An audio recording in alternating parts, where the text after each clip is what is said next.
Well, for the ones coming in, thank you. And what do we start off with? What time is it?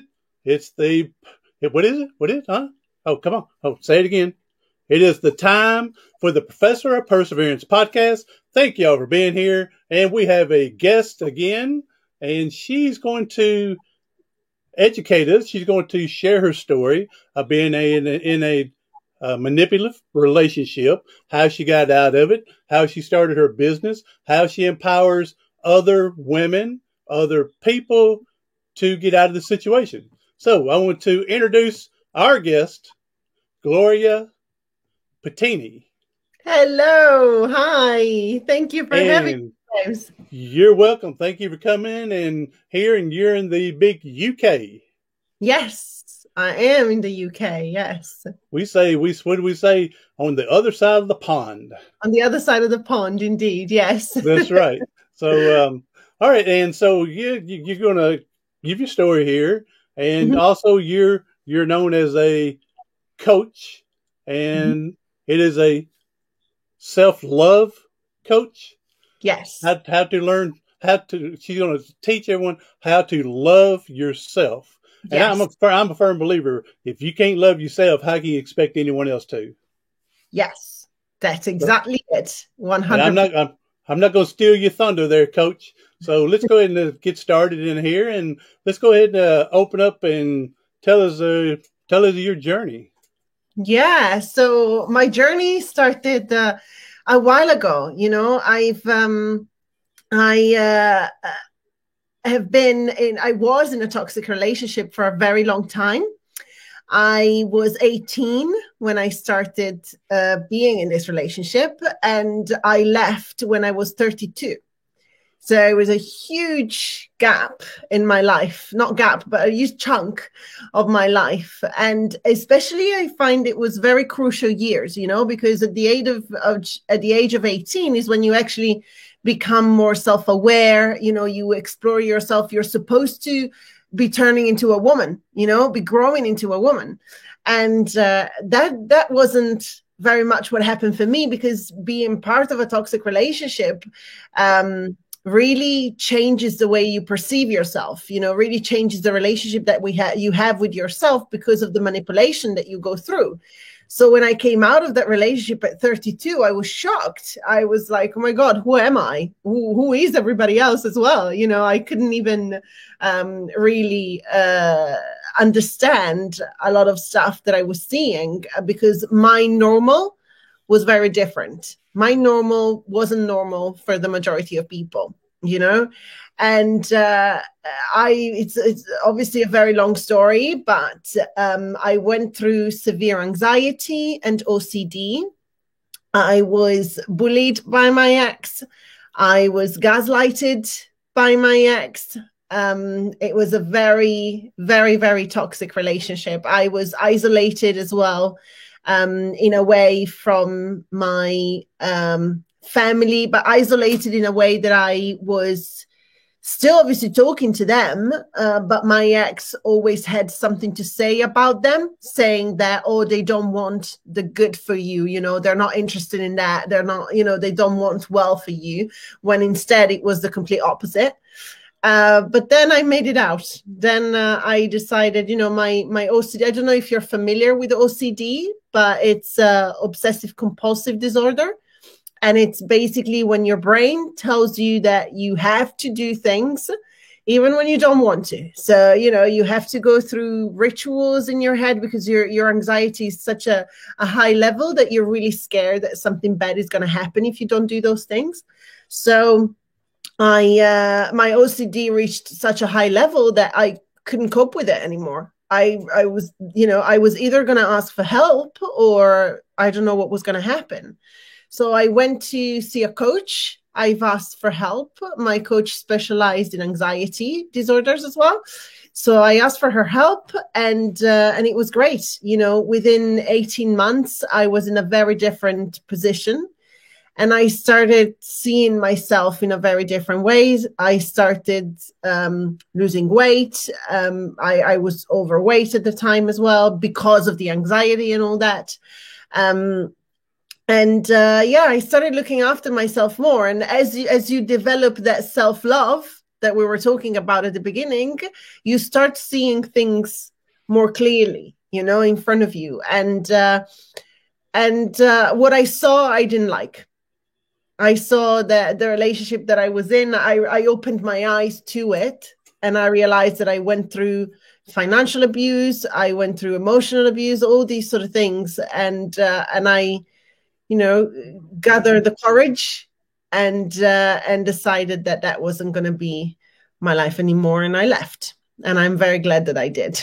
I'm glad that you did too. I don't understand for anybody, man or woman, how they can beat another person. I mean, I understand we go to war, we have to do things but just to be in a relationship, to beat someone down, to bully them down, to show superiority, I just don't understand it. When I believe that we're here, and this is my personal belief, we're here that we should help other people build their lives up. But you say, at 18, love is kind of strange when you're 18. Love makes you do things that you wouldn't think you're capable of doing. And so at 18, when you say you got married at 18? Not married. We started dating. Yeah, okay. Started dating, and we married 10 years after. All right. And so, and how much was he older? No, same age. Same age. Okay. Because I was thinking maybe older gentleman trying to control a younger woman. No. Okay. No. All right. So same age. Now, before getting married, was there any signs that he had given beforehand that you're going, this is not right? Or again, was the love so strong that you kind of just ignored it? It's not even about love, So I was the person that I was in a relationship with was very high on the narcissistic spectrum. And when you are part of the when you are in a relationship with somebody who is on the narcissistic spectrum, they use a very deep kind of manipulation. It's mental and emotional manipulation. And they make you believe that you are not worthy of anything else other than what you're getting. Okay. And they also have a very specific cycle that they operate. So they take you through idealization, where they just love bomb you and you're everything and you're put on a pedestal and everything. Then the moment after, they devalue you, saying that, oh, you're not that good. You're not actually that special. Until then they discard you, is when they let you go or devalue you even more. But then what they do, they pick up the cycle again. So they put you up on a pedestal again. So what that does to your brain, what that does to your subconscious, is that you get addicted to this, right? So at 18, you think that a normal relationship is a relationship where your partner one moment puts you on a pedestal and the other moment says that you're stupid, let's say. Okay? So this is what you learn, the up and down, and you think that that's normal. So that's exactly what happened. So I don't necessarily think that it was love. Now I am in a very healthy relationship and I am very much in love and I know what being in love means. I think that what was happening there was what I thought was love was very deep manipulation. Yeah. Oh yeah. Oh, definitely. Yes. He knew what he was doing from the very beginning. Yeah. Yeah. So into entrapment. Now I know it's on your Instagram. You can tell everybody how to get to you on your Instagram that you have a free ebook, How to Get Over a Narcissist for Good. Yes. How to Get Over a Narcissist for Good. Yes. So if you think my Instagram is at Coach Gloria B. And if you think you might be in a toxic relationship, if you want to know what the red flags are, and if you want to know what you can do to get out of those toxic relationships, definitely download that. It's completely free, but it's got a lot on about understanding what narcissistic abuse is and understanding what you can do for yourself to get out of that. Yeah. And Nancy, thank you for coming in. Nancy said hello a minute ago to you. Coach, And she Hi. wants to know, was it physical abuse as well, or was it just mostly mental, emotional, spiritual? But Yeah, it was not physical, no. Well, it was not physical. However, I was bullied into having sex and into intimacy quite often. I wasn't forced, but I was definitely bullied into it. Yeah. well, if Yeah. you're bullied into it, you were forced. Well, yeah, So you're forced. yeah, Yeah. just don't fool you. Don't fool yourself. Just don't fool the listeners. But if you're bullied into it, you're forced into it. You're Okay, right. and so even though this is not a physical, I don't know. She may have meant where he beat you with a fist or hit you with Yeah, something. no, Maybe what she meant. no, But yeah, again, bully down to physically do some type of sex. Again, that's physically as well. It yeah, just wasn't the beating per no. take. Okay. All right. Yeah. Love is strange when you're young. So, all right. So now you're growing older, getting wiser. Mm-hmm. This fog, fog across your mind is lifting and Yes. dissipating. Now you're getting the sense of what life what should be. Mm-hmm. So what happened when this is all lifting up, and how did you get out of this relationship?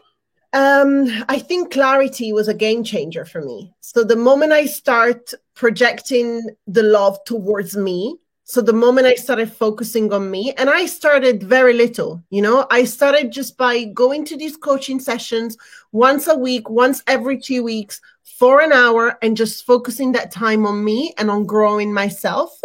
That brought clarity. And then what I did on top of that was I was taking some time. I used to commute to go to work. I live in London and I worked in London as well. And I had an hour bus journey to go. And what I decided to do, I decided to dedicate that hour just to read books, nothing else. It was just my thing. And I would read and I would get lost in these stories and in these characters and stuff like that. And that helped me a lot of the actually I think it was definitely my subconscious speaking to me. But all the books that I was picking were people that were struggling emotionally, that were in relationships that were unhealthy. So I could really identify with those characters. Mm-hmm. So by reading their stories, I was then reflecting on my story and I was then reflecting on myself and on my relationship. And that also brought more clarity and more confidence. Until then, I got to the point where I felt confident enough to embark on a weight loss journey. And I did. And I lost quite a lot of weight. And that gave me then the last thing that I needed, which was I was liking myself in the mirror. I was not Mm-hmm. only liking my growth, but I was also looking in the mirror and liking what I saw, which I think is very important. And I just decided, I said, you know what, we've been together for such a long time. What I want to do is to make sure that this is actually what I think it is. So I started talking to him and I said, look, I think this is very toxic. I think we're going into different directions. I don't think this is healthy and anything. He wouldn't have it. He wouldn't have it at all, to the point that I felt very frustrated, and I asked his family for help. And I was told that I would get some help from them. And when it came to give me the help, I was ignored completely.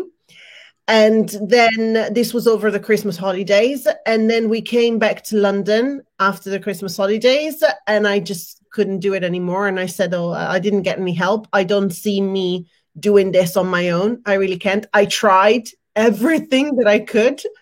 It's time for me to go. And I just went. One evening, I said it to him. He was actually approaching me physically. And I said, look, I can't do it. I said, I'm sorry, but I have to walk out of this. It's not working. It's not healthy. You know exactly what you're doing. And it's not. So I walked out and I moved out, I think a week later. Yeah. Packed my All right. bags. And yeah. Did you have family, friends at the beginning of the relationship or any time during it, really, and they go, Gloria, you've changed, and I don't know if it's for the better. I mean, did they notice what you were trying not to notice? You knew what was going on, but you were trying to ignore it. So did they ever mention it to you that they noticed things? Yeah. I had in the first probably 3 years of the relationship, 3-4 years of the relationship, I remember my mom bringing up things. I remember my dad bringing up things, my friends, but I was so sucked into this system, you know, manipulation and stuff and plus he was literally saying, oh, they're only saying these things because they don't want the best for you. And I should also add that I was really bullied when I was young, when I was in primary and secondary school. I was really, really bullied a lot. And okay, that makes a little sense too to add that in. Yes, yeah, that exactly. you had experienced that way before the relationship. So yeah. Okay, all right. Yeah, and I think that I didn't realize the attention that he was giving me at the beginning, even though for a normal person, it would have been too much. And they would have been like, oh, this is a bit too much too soon. To me, that I was being bullied since a very young age, I felt, oh my goodness, this is the first person that actually sees me, you know? Mm-hmm, mm-hmm. And I think that's how I fell into the trap, let's call it. And but yes, I've had my friends and my family saying, you know, reaching out to me at the beginning, and I just went, oh, you just don't know what you're talking about. This is the first person that sees me. This is, you know, all these sort of things. And then at one point they just, you know, they knew that if they were going to push it even further, it wasn't going to be good. But then actually, it's interesting that you brought this up, because then after I left the relationship, I actually became really, really close to my mom again. And she said to me, I tried so many times. She said, I tried so many times, but I got to a point where I was 100% sure that if I pushed you more, I would have lost you. So I decided to just be your mom, not saying anything anymore, and I would just be there if you needed. And she said, I knew that one day you would realize what was happening, and I knew. And yeah. It is true. Those people know around us. They know.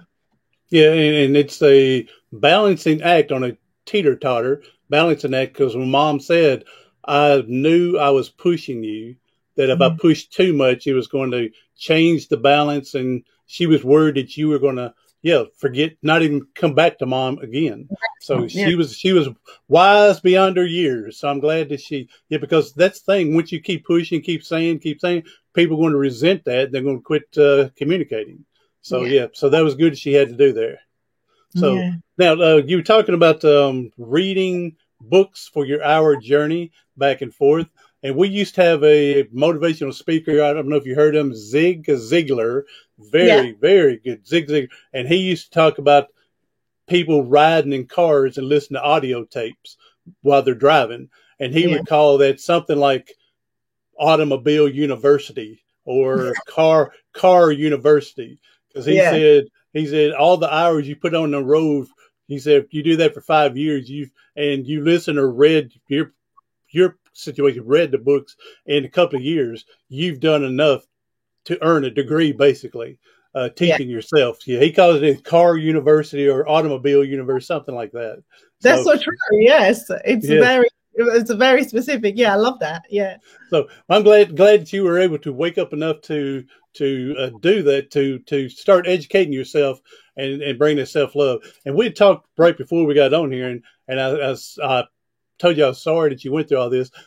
But again, I believe sometimes we go through things to find a better us, a better, more improved. Also, we go through some situations is to teach us we're stronger than we think we are. And people are going to witness and learn from you. So now that you've gone through this, you've got out of the relationship, you're building your self-love and everything.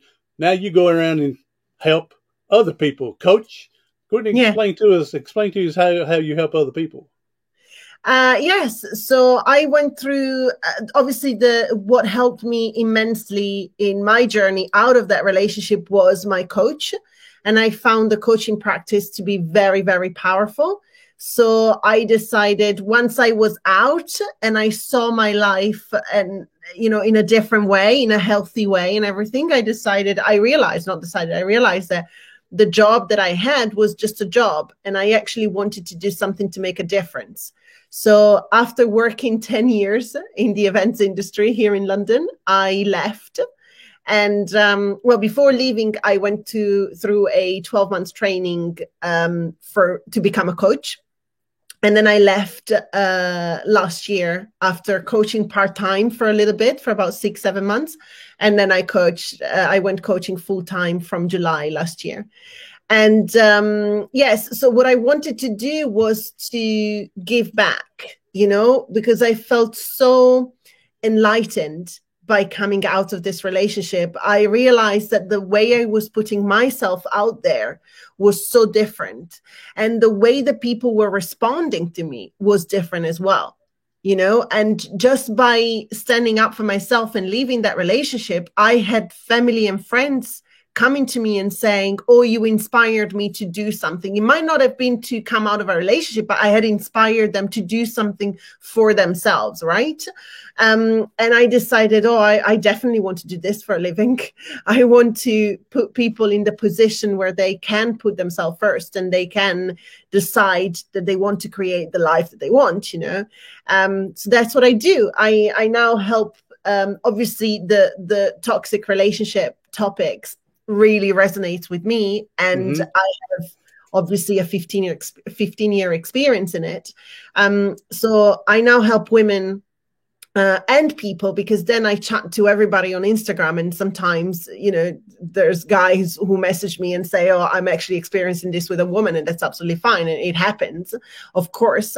And I help women who have been through toxic relationships. They are not necessarily intimate relationships, but can be toxic relationships in the workplace. It can be with their parents. It can be friendships, their siblings. There's so many different kinds, so many different ways we can experience toxic relationships. And I help them understand what they experienced. So help them go through what actually that kind of manipulation changed in the way that they think. And then because one of the main things that happen as a result of experiencing a toxic relationship is a loss of identity. Literally, you come out not knowing who you are anymore, what you like, where you want to go in life and stuff like that. I help them then rebuild this identity for themselves. And that's the beautiful part of the journey, because you get to literally, take a blank canvas and just, draw everything and paint everything that you want, and you get to become that person, which I think it's very empowering. Empowering, rewarding, because I would think that when someone comes to you, they're asking for this help, and you're coaching them, you're trying to advise them, you're giving them what the principles to do and use, and to watch them change from that caterpillar, get out of that cocoon relationship, and butterfly has got to be beautiful. It's so beautiful. It's honestly a beautiful thing to witness. And sometimes it can happen. I mean, I work one-to-one, and sometimes it can happen within 2-3 sessions that they have those light bulb moments, and they're like, oh my God, how did I not realize this sooner? And they become really empowered. But it's all about, the principle is to move the focus back on yourself. So it's to project it inwards instead of looking outside, is to go in and see what we have in here, which is the source of everything. But then I do this with a membership as well, because what I found in my journey was that I was very lonely. It was a healing journey, beautiful, but I felt that it took me a long time because I was on my own. And if I had somebody coming to me and say, look, I'm going through exactly the same thing, I believe it would have taken me a lot less to come out of the relationship and to understand what was going on and what to make of it and everything. So I decided in January this year I launched this amazing membership for survivors of toxic relationships and narcissistic abuse, emotional abuse, where we come together with our stories and experiences, and we work on a theme every month. So this month, for example, the month of April, we're working on setting boundaries. What does it mean to have healthy boundaries? What does it mean to protect your own boundaries, and how you get to set very solid boundaries and to keep them? And we have, so I prepare all the content for them. There's an online portal and everything. So I prepare all the content for them. And then we have a group coaching call every month where we come together and I do coaching exercises with them. We share experience, and then we focus on to something else for the next month. We have a group chat as well. Everybody's really supportive in sharing their journey, you know, ups and downs, you know, because obviously you have to celebrate everything. But it's really rewarding. And I really wanted to do that to bring people together, but also because a lot of people who go through toxic relationship, they go through a lot of financial abuse. So there is no option to afford one-to-one coaching. So relationships to come out of those things and to heal from those things, even if it's, you know, in a way that it's less than a coffee a day, you know what I mean? So it has to be affordable as well. So I have these two modalities. Yeah. Yes. And we'll put that, your membership, in the show note description. So hopefully some people can find you. Hey, my friend Nancy now, she asked a good question here. Are there different laws compared to the UK and here in the United States with this physically, mentally abusive relationships? Are the laws different, kind of the same? Yes. So in terms of laws, this can be very tricky. And I think, yes, of course, laws in the UK and the United States are quite different, but it's about the narcissist in particular as well, because I don't feel there is enough laws that cover this type of abuse.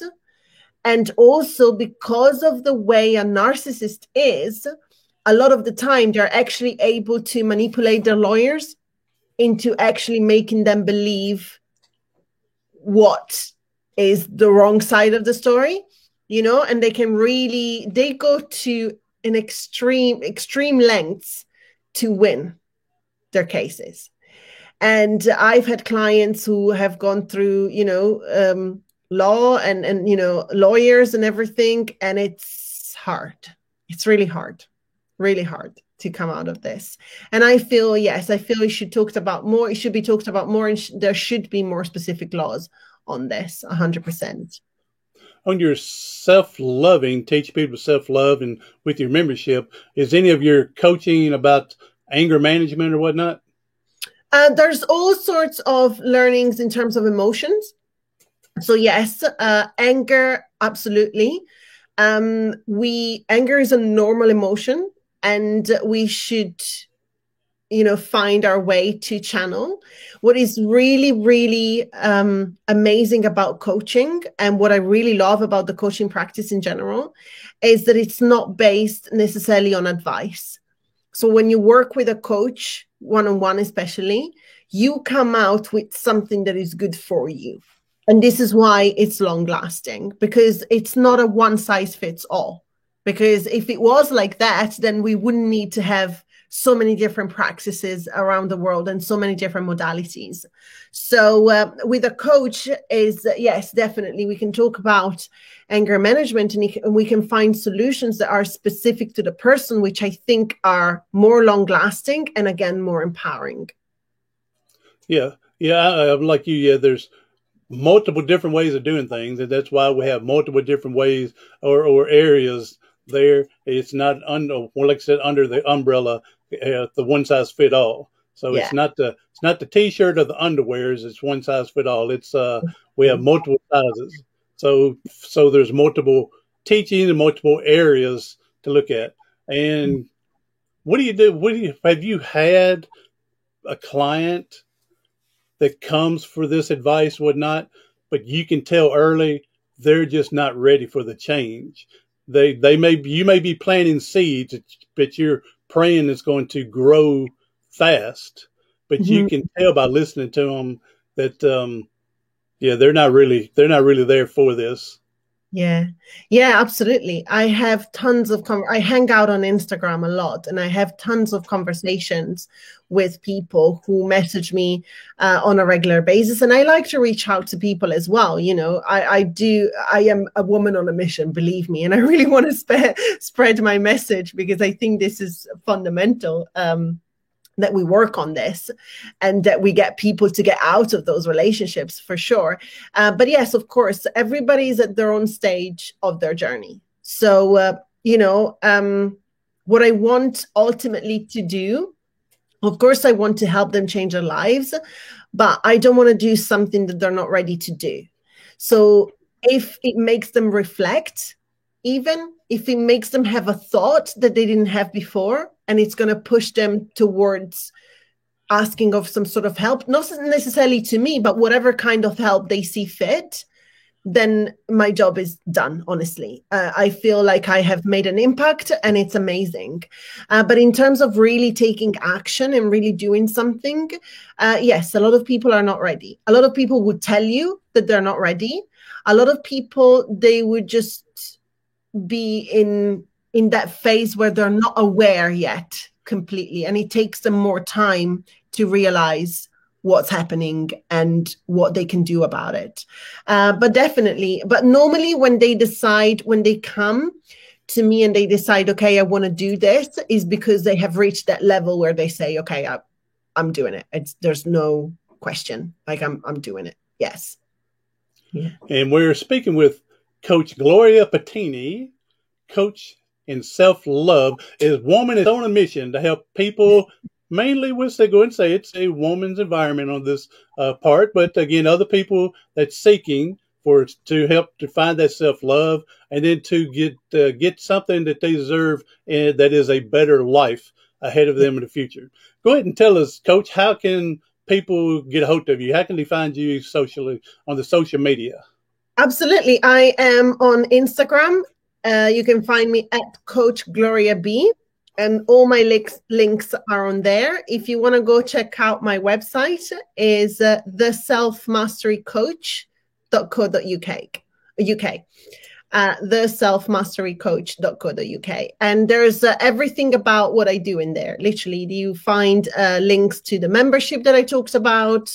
You find a little bit more about my story and how I overcome what I've overcome. And there's a free download that I was telling you mentioned at the beginning about how to get over a narcissist for good. So there's loads of like little things that you can check out. You can email me as well. My contacts are on the website, but definitely Instagram is my favorite place to hang out. So if you want to have a chat, honestly, feel free to send me a message, ask any questions you might want to ask. And also, I like to take, sometimes there are questions that we are afraid to ask, but we really want an answer for.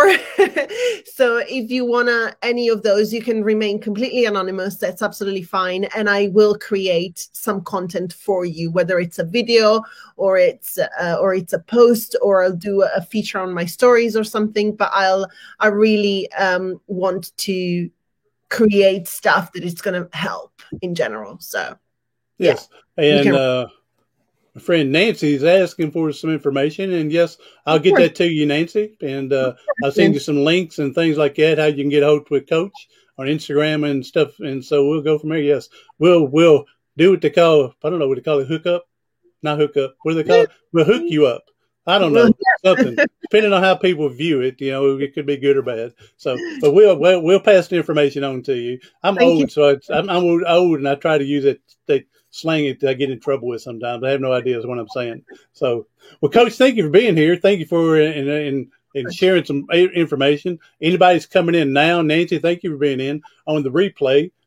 Use some information here to help empower yourself, self-love yourself, and and then use that and share it to someone else to help build their self-esteem and self-confidence to give themselves a better life. So, everyone else, thank you for coming in. Replay, be sure to share, like. Oh, one more thing. Don't let me get away from this now, Coach. Share a positive statement for us. I like to end with this. Share a positive statement, because we all know someone's struggling today. and share your positive statement on how someone could get through today. Yeah. So it's a quote that I love by Tony Robbins. I really admire his work. And he always says, life is happening for you, not to you.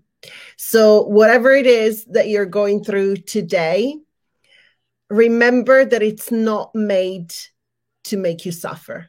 It's made to make you grow.